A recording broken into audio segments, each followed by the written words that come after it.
Y'all, what up? Nightmare Comics 1. And I'm just going to call this big review video. It's going to be every movie I've seen in the past 2 weeks. Guardians of the Galaxy. Uh, every comic book movie. Guardians of the Galaxy. Teenage Mutant Ninja Turtles.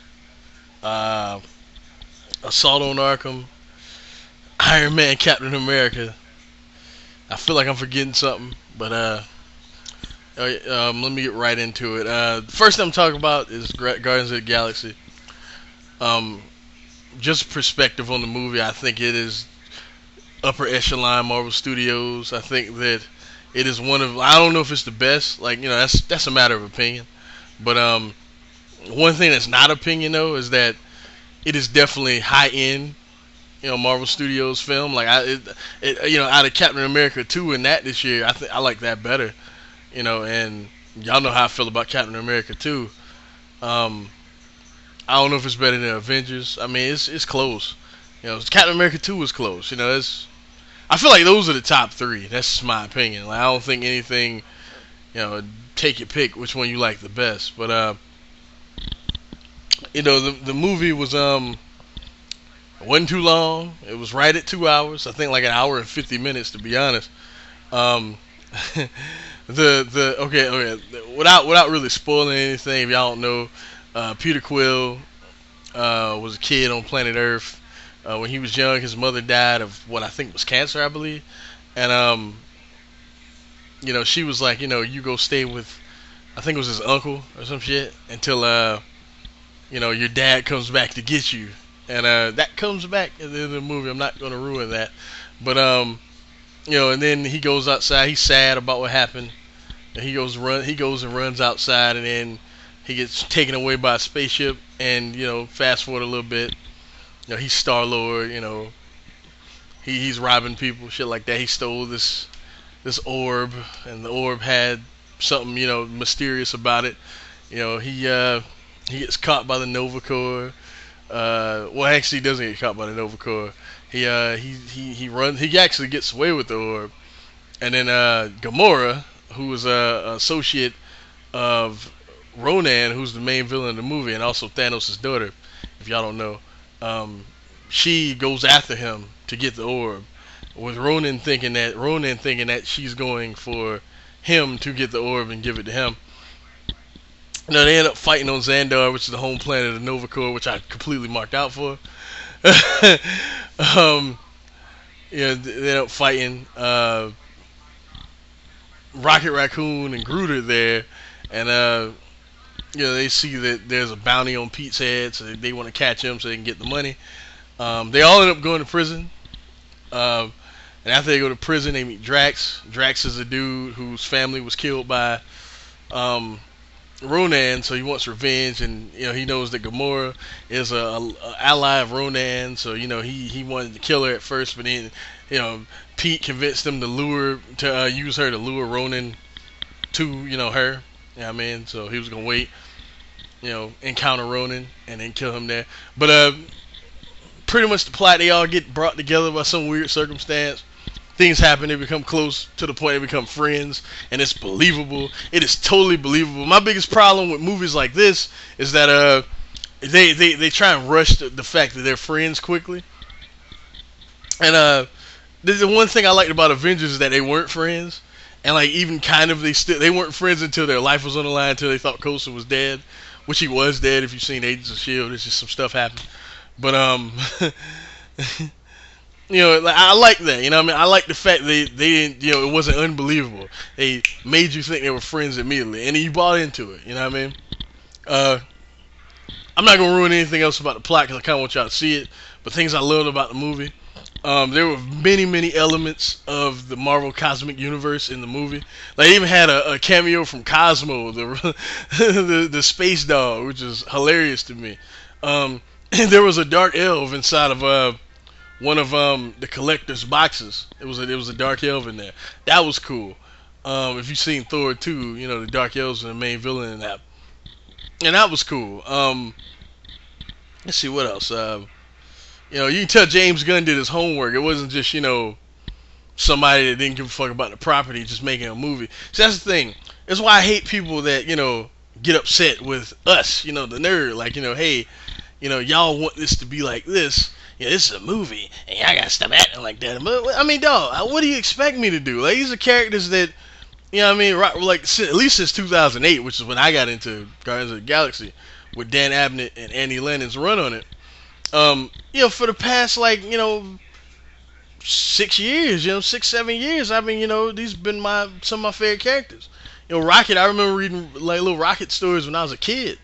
And Peter Quill was in Marvel stories here and there. He's always been like a kind of a figure in the cosmic side of the Marvel U. You know what I mean? So how do you expect me to react? I never understood that. Like that was going to happen. So y'all would be alright. But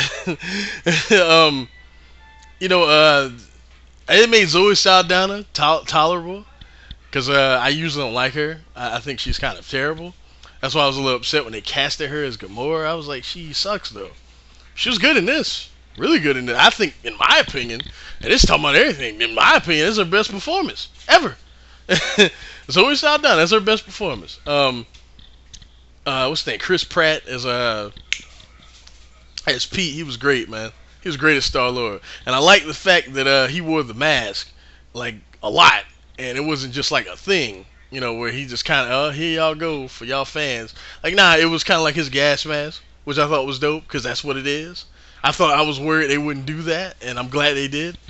Y'all know Rocket stole the show, and Bradley Cooper, if you did not tell me that was Bradley Cooper, like, I probably wouldn't know. Like, if I hadn't already known, I wouldn't have known, you know what I mean? Because he knocked it out the park with his voice acting, man. Like Rocket and Groot were the stars of this movie, and Star-Lord too, and all of them really.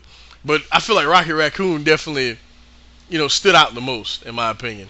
Like he had the theater going nuts. Like he was hilarious, man. I think the joke with the prosthetic leg and also the guy's eye, you've got to see it. It's hilarious. Like laugh out loud moment. I'm talking about like laugh hard type shit. Yeah, I mean, Batista as Drax was amazing in this, man. Like he played the character exactly how the character is in the comics. Serious as hell, rarely rarely smiling, never cracking a joke. Laughing at things that really aren't that funny, and not understanding sarcasm and stuff. He did that shit perfect, man. It was like the scene at the end where he was saying how grateful he is to met all of them and how they're all his friends, and he's giving them like these backhanded compliments. It's hilarious. You gotta see it. Let's see. Lee Pace is Ronan. Lee Pace himself was great. My only problem with this movie is that Ronan, like, as I said, this is me, being a comic book fan and all that stuff. As a villain, he was okay, but him kind of being like Thanos' bitch, like afraid of Thanos. Hey, if you know that character, he ain't afraid of nobody. That's the accuser. That's the Kree Empire's enforcer right there. You know what I mean? Like he thinks he's the mightiest guy for the mightiest empire in the universe. You know what I mean? That's Ronan the Accuser. Pretty much being, Thanos' bitch. But I did like that, and that bothered me. That kind of irked me slightly. Just slightly, at first. You know what I mean? Until he did the thing with the Infinity Stone. I was like, oh, okay, alright. Y'all fix that. Let's see. Thanos was great, even though he only had 2 scenes. And the second scene he had, it wasn't even like a scene. It was just like, him on a on a computer, a teleport, whatever you want to call it. It was just his face, and it was great, man, because they all were like legit afraid of him. Like, every time he was like brought up, like everybody got nervous. It was cool how they did Thanos. Josh Brolin, that voice, man, that voice gave me chills. Like it made my skin crawl. Like when he started talking, when that chair turned around, I was like, Jesus Christ, man. Like we found our Thanos. You know what I mean? Like we found our Thanos for real. This movie had everything, man. It had humor. The action scenes were great. The emotion from the characters were awesome. You know what I mean? The emotion from the characters was great. As I said, the humor was great. This movie had heart. This movie had a scene that I was watching it with a friend of mine, I guess you say, quote unquote. And she was crying legit at one scene, like legit crying. I knew everything was gonna be okay, but because I kind of knew, because I know the characters, but she had no idea what was gonna happen when it happened. Y'all know what I'm talking about if y'all seen the movie. And she was crying, man. I was like, yo, like, it's gonna be like, I wanted to tell her it's gonna be all right, yeah. But I didn't want to. But yeah, man, it's an amazing movie, man. Marvel once again knocks it out of the park. And I don't want to be this guy, but I think every Marvel Studios movie has at least been decent. I don't think they've ever made a bad movie. I mean, some people do, but that's your prerogative. But I don't think they ever made a movie that you'd be like, oh, it's ghastly, horrible. Stay away from it at all. I mean, you know what I mean? Like one of those, legendary. Like, hey, this movie is terrible. You know what I mean? Nothing like like that. They haven't done it. Until I'm just saying, like this they have a nice track record. So anything they announce, anything they do, I'm at least gonna give it a shot. Until I see it and it's not good. I'll be the first to say it. That's it's just my opinion. DC, I love y'all. Well, I wouldn't say I love y'all because lately y'all been pissing me off. But at least with the cinematic universe, you can see they kind of have a plan now. I was a little nervous until like they've been announced and stuff. I'm like, okay, so at least they have an idea what they want to do. You know what I mean? Because that's what really bothered me at first. I was like, it seems like it's just rushing stuff. Because I don't think they announced the stuff right. I think they're starting to. I think at first they didn't. You know what I mean? And now I feel a little bit better about what they're doing. I'm curious to see. I just hope that, because we're really spoiled, man. We're really really spoiled, man. Like the Marvel Cinematic U has really spoiled us, man. Like if you would have told me when I was a kid that I would get a Thor film. You know what I mean? Or if you would told like a film that's Thor, it's completely Thor, I would be like, you're crazy. Like, him, the Asgardian stuff, all that, I would have called you a liar. You know what I mean? Iron Man was plausible to me, but like Thor and the Avengers all on screen at one time, man. A TV show based on Shield. You know what I'm saying? Like, what? I would be like, huh? Nigga, no. Even like DC to an extent, a Green Arrow TV show that's really good, a Flash TV show that's looking like it's gonna be. Well, that Arrow is amazing to me, but a Green Arrow TV show that's amazing. You know what I mean? Flash is looking like it's gonna be in the same vein. Constantine looks promising. Gotham, I hear the pilot was amazing. Like, we're really spoiled right now, y'all. I don't think y'all get it. And I just hope DC the films, I hope they put out something that just as engaging, man. Like we deserve it as fans.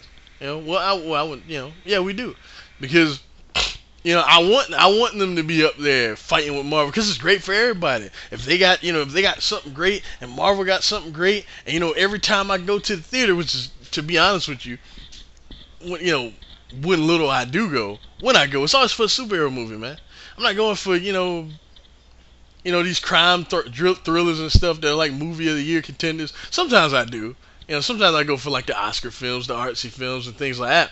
But it's rare, man. Most of the time, I'm spending that money. I want to see some superheroes, what I mean? Or some over the top action. Like, it's rare, it's rare. It's rare that it's not a comic book movie. Not even like but a comic book movie. It's rare. For me, at least, it's rare. But yeah, Guardians of the Galaxy delivered the goods. And the after credit scene, I'm not gonna ruin it, but I know y'all. I'm sure y'all know what it is. It didn't enhance the mythos or whatever. It didn't enhance the story, anything like that. But it's just as earth shattering, I think, because I cannot believe they did that. But it totally fit the movie. It really did. And who knows? It might enhance the universe because they might actually do something with that character. And if they do, I want Seth Green to do pretty much what he did. I want him to be that character because. Seems like he fit. So, but it's crazy. That scene was crazy. The movie was crazy. Great film, man. As I said, take your pick. Upper echelon Marvel movie, man. Like, regardless of how you feel about it, regardless of what your tastes are, it's definitely top five, man. Like whatever you in the Marvel Studios, man. Like because everybody has a different taste in film and taste in what they like and stuff. But if you don't say it's top five, I don't know what you look for in a film. To be honest, that's just me. But all right, enough for Guardians of the Galaxy. Next, I'm talking about Batman. Let's talk about Batman Assault on Arkham real quick. Um, I thought it was great. I thought it was I didn't see my boy C-Dude 95.9. He kind of pissed me off, man, because he was like, it's boring. And I don't see how he got boring from that movie. That movie is balls to the wall, right, like out to get, like right when they drop them into Arkham Asylum. It's like crazy at that point. Like it goes completely nuts. Basically the plot is Batman's looking for the Riddler. Or no, he's looking for the Joker's hydrogen bomb. Or some sort of bomb he has. And, he's going around questioning people and stuff like that. And then the Suicide Squad get called in to... the Suicide Squad gets called in to find the Riddler's staff, I believe.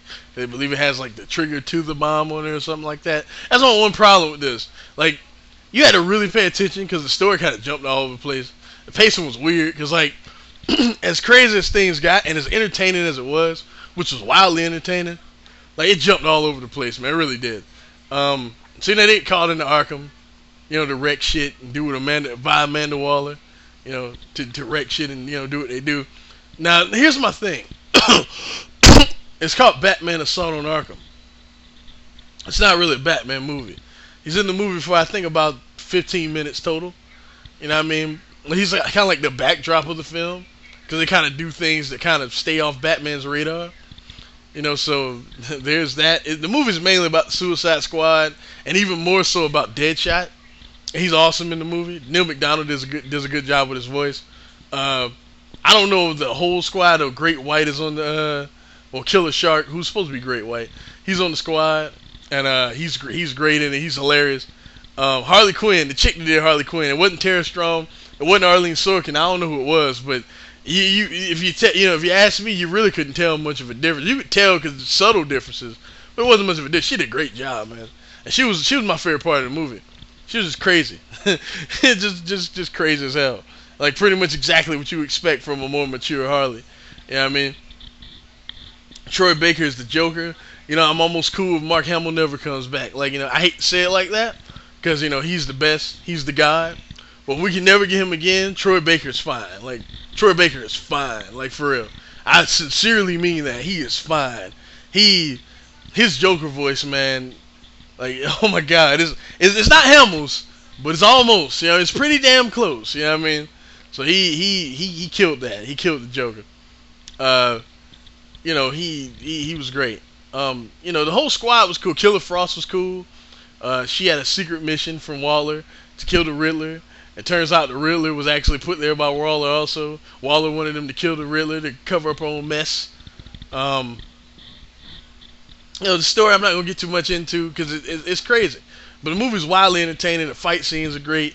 It's good comedy in it. I mean, which is why I don't get why this motherfucker said it was boring. Whatever. I like the dynamic between Captain Boomerang, who I don't know his voice actor, but he was great. I think it was Robin Atkins Downs, I believe. I could be wrong. But it's Captain Boomerang. and Neil McDonough, and Deadshot. They had a nice little rivalry going. I thought it was cool. Another problem I had with the movie though is that at the end, when the Joker inevitably breaks out of his cell, that's not a spoiler. It's the fucking Joker. You know what's gonna happen. But when he breaks out of his cell, he releases like all the inmates of the prison, and Two-Face doesn't do anything. He just is on camera one time. And shoots a couple people. Bane does some stuff here and there, and Scarecrow and all that. And it's funny because they all look like their Arkham series counterpart. Because if you don't know, this movie is based on the Arkham series. So, the Arkham series of video games. So all the characters, are pretty much have their looks from the video games, except Harley Quinn, who kind of looks like, she kind of looks weird. She kind of looks like, She kind of looks like what she does on the animated series. Like she has like the mask and all that stuff. So, and I'm not really sure where this takes place in the timeline of the Arkham films. I know it's after Origins because Bane is huge. but I don't know if it's before or after Arkham Asylum. I don't know. I know it's before Arkham City. I think it's before Arkham Asylum. I think it's after Origins, before Arkham Asylum. That's what I think. Um, let's see. Anything else to talk about? Yeah, Waller was good. CCH Pounder, she did work. Um, I thought some of the dialogue was in this was like the funny stuff was really funny, but the dialogue that was bad was just bad. I think it was trying to be funny, and it wasn't, and it came off as kind of bad. I think the movie is entertaining enough though for me to recommend. Like it's so fun. Like I had so much fun watching it. I'll probably watch it again at some point. I'm just not in no rush to do it. But I feel like it's definitely a step up from Son of the Batman, or Son of Batman, or something like that. Justice League War. I feel like it's definitely a step up from that. And apparently that's like the universe we're getting now for the movies, the Son of Batman and Justice League War, and if so, that kind of bothers me, man, because you know, why do they have to be kind of in the same universe? Why can't they just be, well, I don't know. But the plan was apparently, according to Bruce Timm, I think he said the plan is to have one movie in that universe per se, and then another movie, well, at least one movie every year not in the universe. I mean, not involved with what I'm saying, with what's going on with the rest of the universe. Because the next movie is the Aquaman one, the Justice League Aquaman one. So and that's supposed to be based in the War and Son of Batman universe. And I just hope it's good, man, because this is a breath of fresh air. In my opinion, it was a lot of fun. I recommend it, and it was just way better than that other thing. All right, yeah. Next, Teenage Mutant Ninja Turtles. I don't have much to say at all about this. I'll just say this: I came into this movie expecting it to be the worst thing I've ever seen in my life, or one of the worst things I've ever seen in my life. It wasn't. It wasn't bad. I wouldn't call it good either. I wouldn't even recommend it. But it wasn't bad. It wasn't horrible. I mean, it wasn't. You could call it bad. You could, but I didn't think it was bad. I thought it was kind of average. I mean, it's definitely like a. I've seen it once. I have no desire to see it again. That type deal. Um, Shredder was the main thing I was concerned about. He was fine. He was all right. It was kind of like the backdrop of the whole movie. I thought the way they beat him was whack, though. Like, my God. But April with the last blow, really. I get, and before that, they kind of weakened him. I understand, but April with the last blow, like, that bothered me. Um, and I see why they did the whole jacked up armor thing, because the look they had for the turtles. Like, turtles were huge in this. Like, they weren't short like they usually are and just kind of muscle bound. Nah, they were huge. And the Shredder had to be huge too, because they wanted to make him seem like a real threat. And I get that, but I prefer, the traditional Shredder. I prefer, like, the guy that's just a fucking gangster. You know what I mean? Like, I prefer that guy. And like the one on the current Nickelodeon series. Let me talk about that. If you saw this movie, okay, if you grew up with the Turtles, you see. Here's the thing. I'm gonna explain something in a second. But if you grew up with the Turtles, you watched you saw the original movie. You loved the original movie. It was a big part of your childhood. You watched the original cartoon. It was a big part of your childhood. Please, my God, give the Nick series a chance. Screw the CGI, which I had it kind of took me aback until I actually watched it, because it works with the show. You get used to it, bruh. And then at times it looks amazing. You know what I mean? So please watch the Nick series. I'm telling you, if you like the Turtles, you will love that series, man. You will absolutely love that series. Just trust me on this. I'm on voice, man. What was I gonna say? Yeah, but my thing with the Turtles is that I grew up knowing of the Turtles. You know what I mean? Knowing of the Turtles, watching the Turtles and things like that. But I wouldn't call myself like a diehard fan of the Turtles. I knew the characters. I liked the characters, but I wouldn't, say oh God, my speakers is loud. Hold on, let me cut this down. My mic is really loud. Why you ain't tell me? Well, y'all can't tell me. But yeah, I grew up liking the Turtles and shit like that. But I didn't grow up like that big a fan of the Turtles. You know what I'm saying? Like they were cool. I liked the characters, all that. I saw the movies, saw the old cartoon. The old cartoon I wasn't the biggest fan of, and watching it now, I like it more. But I still think it's slightly overrated. Oh my God, he said it. Yeah, I said it. Um, Actually, I'm not gonna say it. I'm not gonna say it because it's too early to say something like that. But y'all know where I'm going. It's too early to say something like that. But you know where I'm going. I feel like it's on track to be exactly what I'm, where I was going. But it's too early. I won't say that yet. It's way too early. But damn it, what was I gonna say? Yeah, yeah, but so I didn't really have the biggest nostalgia connection to the turtle. I think a lot of motherfuckers that are really hammering this movie have that nostalgia connection to the turtles. And if you think it's a bad movie, fine, like because it's not a good one. I mean, it's all right. But you think it's a bad movie, fine. You got every right to think that. But if your reason is nostalgia, like, bruh, if we really want to be real, if we want to be really realistic about the situation, the original movie, as much as I do like it, which I do like it, it's not that great either. The original cartoon, as funny as it is, and as cool as the writing is, and all that stuff, it's good. You know what I mean? Let's not act like this was Batman the animated series we're talking. You know what I'm saying? It's a good cartoon. I'm just saying, if you don't like it, fine. But if your reason is nostalgia, then fuck you. Seriously, I hate the nostalgia thing, man. Like, just because you grew up with something and something was in your time, does not mean it's the best version of this thing. Like, you know what I'm saying? Whatever though. But like I said, I'll probably never see it again unless it's on TV or something. But I can't really recommend it. But I can't say it's horrible either. But if you really like the Turtles, you probably should at least check it out. It's alright movie. It's okay. It's okay. Alright. The last thing I want to talk about is something that is not okay. Something that is awful. Awful. And the thing is, it could have been worse. And that's Iron Man, Captain America, Heroes United. This is kind of a sequel to last year's amazing, incredible, one of the greatest animated films ever, Hulk and Iron Man, Heroes United. Obviously, it isn't. I'm kidding. This was awful. This was completely terrible. Like the animation is trash, completely trash. At the beginning, it's okay. I mean, for like the first 15 minutes, the animation is okay. Even the action and the story aren't the worst thing in the world. Captain America gets turned into a Hydra agent, which I thought was really cool. I thought that was cool.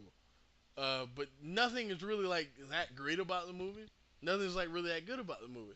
The voice acting is fine. Roger Craig Smith, Adrian Padsar, they do a good job. The dude that plays Red Skull, I forget his name. He's the same dude from the Avengers Assemble animated series. I think he's great. Like, he's great as the Skull.